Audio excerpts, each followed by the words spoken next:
Hi friends, welcome to దాచేస్ kitchen and vlogs. నేను మీ శిరీష. ఈరోజు మన ఛానల్లో చూడబోయే రెసిపీ పూరీ కర్రీ ఇంకా పూరీ అండి. ఇలా చేసుకోండి, చాలా బాగుంటుంది. ఇప్పుడు అది ఎలా చేయాలో చూసేద్దామా. అలాగే నా వీడియోని లైక్ చేసి మీ ఫ్రెండ్స్కి రిలేటివ్స్కి షేర్ చేయండి ఫ్రెండ్స్. మరిన్ని క్విక్ అండ్ ఈజీ రెసిపీస్ కోసం నా ఛానల్ని సబ్స్క్రైబ్ చేసుకొని పక్కనే ఉన్న బెల్ ఐకాన్ని యాక్టివేట్ చేసుకోవడం ద్వారా నేను చేసే లేటెస్ట్ అప్లోడ్స్ అన్నీ మీకు నోటిఫికేషన్ రూపంలో వస్తాయి. Thank you.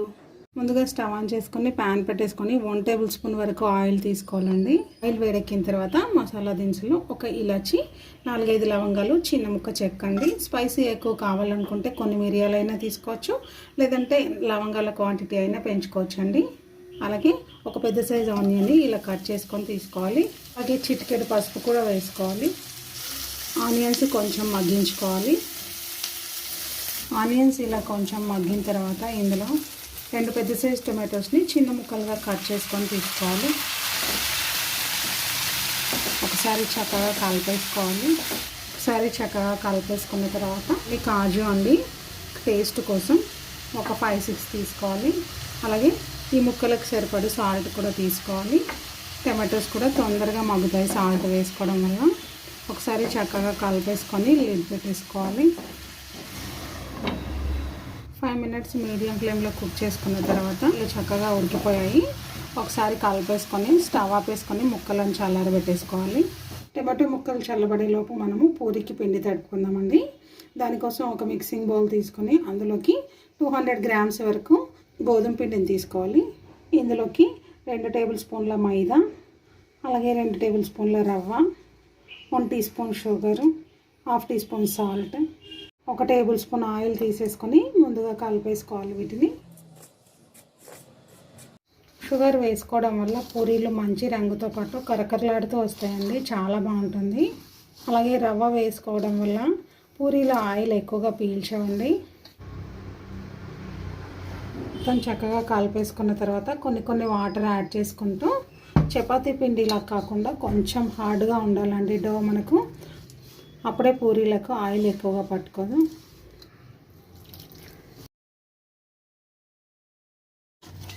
మొత్తం ఇలా కలుపుకున్న తర్వాత మరొక టేబుల్ స్పూన్ ఆయిల్ వేసుకోవాలండి. ఆయిల్ వేసుకొని ఒక 2 నిమిషాలు ఇలా మసాజ్ చేసుకోవాలి పిండిని. ఇలా కలుపుకున్న తర్వాత దీన్ని ఒక 10 నిమిషాలు రెస్ట్ చేయాలండి, గాలి తగలకుండా. ఒక మూత పెట్టేసుకొని ఈ మిక్సీ అంతా కూడా చల్లబడిపోయిందండి. చిన్న మిక్సీ జార్లోకి తీసుకొని ఫైన్గా మిక్సీ పట్టుకుందాం. ఇలా మిక్సీ పట్టేసుకొని పక్కన పెట్టేసుకోవాలి. ఇప్పుడు ఒక కుక్కర్ తీసుకొని అందులోకి 2 టేబుల్ స్పూన్ల వరకు ఆయిల్ తీసుకోవాలండి. ఆయిల్ వేడెక్కిన తర్వాత 1/2 టీ స్పూన్ జీరా, 5-6 పచ్చిమిర్చి చీలికలు, 1/2 teaspoon ginger garlic paste వేసుకొని జింజర్ గార్లిక్ పేస్ట్ పచ్చివాసన పోయేంత వరకు ఫ్రై చేసుకోవాలి. అలాగే ఒక బిర్యానీ ఆకు కూడా వేసుకోవాలి.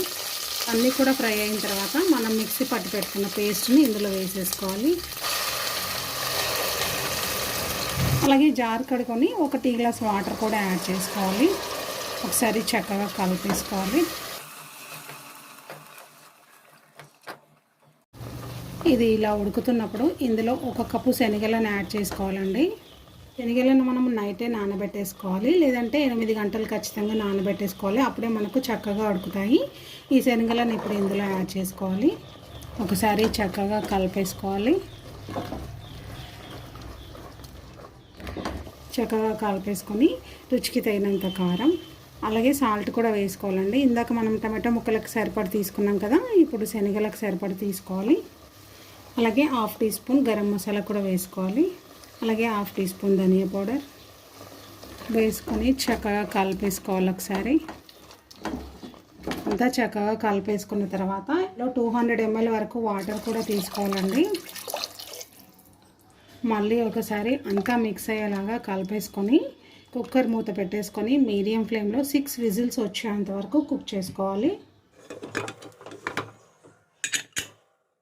మీడియం ఫ్లేమ్ పైన 6 విజిల్స్ వచ్చిన తర్వాత స్టవ్ ఆపేసుకొని విజిల్ అంతా కూడా పోయిన తర్వాత మూత తీసేసుకోవాలి. మూత తీసుకొని స్టవ్ ఆన్ చేసేసుకొని ఒకసారి చక్కగా కలిపేసుకోవాలి. ఈ శనగలు చక్కగా ఉడికిపోయి ఉంటాయండి. చూడండి, చక్కగా ఉడికిపోయాయి. ఇప్పుడు ఇందులో 1/2 టీ స్పూన్ చోలే మసాలా, అలాగే కసూరి మేతి అండి. కసూరి మేతిని లైట్గా ఫ్రై చేసుకొని ఇలా పొడి చేసుకొని వేసుకోవాలి. అలాగే సన్నగా తరిగిన కొత్తిమీర చక్కగా కలిపేసుకొని ఇలా మీడియం ఫ్లేమ్ పైన 2 నిమిషాలు కుక్ చేసుకొని స్టవ్ ఆఫ్ వేసుకోవాలండి. పూరీ కర్రీ ప్రిపేర్ చేసుకున్నాం కదండి. ఇప్పుడు పూరీ ప్రిపేర్ చేసుకుందాం. ముందుగా మూత తీసేసుకొని ఒకసారి చక్కగా కలిపేసుకోవాలి పిండిని 1 నిమిషం పాటు. 1 నిమిషం పాటు కలుపుకున్న తర్వాత ఇందులోంచి కొంచెం తీసేసుకొని బాల్స్ చేసి పెట్టుకోవాలి. పెద్ద సైజు నిమ్మకాయ అంత తీసుకోవాలండి. చిన్న సైజు పూరీలు చేసుకుంటే కొంచెం తక్కువగా తీసుకోవాలి. అన్నీ ఇలా చేసి పెట్టుకోవాలి. చపాతీ పీట పైన కొంచెం పొడిపిండి వేసుకొని చపాతీలాగా ఒత్తేసుకోవాలండి. మరీ పలచగా కాకుండా కొంచెం మందంగా ఒత్తుకుంటే మనకు బాగా పొంగుతాయి. ఇలా ఒత్తేసుకోవాలండి. మీరు పొడిపిండితో కాకుండా ఆయిల్తో కూడా ఒత్తేసుకోవచ్చండి. అన్నీ చేసుకొని ఇలా ప్లేట్లో పెట్టేసుకోవాలి. ఆయిల్ మంచిగా వేడెక్కిన తర్వాత మాత్రమే పూరీ వేసుకోవాలండి. అప్పుడే బాగా పొంగుతుంది.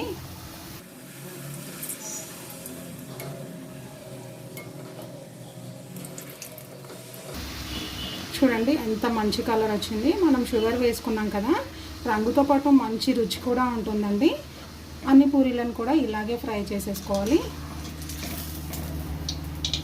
ఎంతో టేస్టీగా ఉండే పూరీ కర్రీ ఎలా చేయాలో చూసారు కదండి. ఎప్పుడూ ఒకేలా కాకుండా ఈసారి ఇలా డిఫరెంట్గా ట్రై చేయండి. చాలా బాగుంటుందండి. మీరు ట్రై చేసినట్టయితే మీకు ఎలా కుదిరిందనేది ఈ వీడియో కింద కామెంట్ సెక్షన్లో తెలియజేయండి. అలాగే నా ఛానల్ని సబ్స్క్రైబ్ చేసుకొని పక్కనే ఉన్న బెల్ ఐకాన్ని యాక్టివేట్ చేసుకోవడం ద్వారా నేను చేసే లేటెస్ట్ అప్లోడ్స్ అన్నీ మీకు నోటిఫికేషన్ రూపంలో వస్తాయి. Thank you.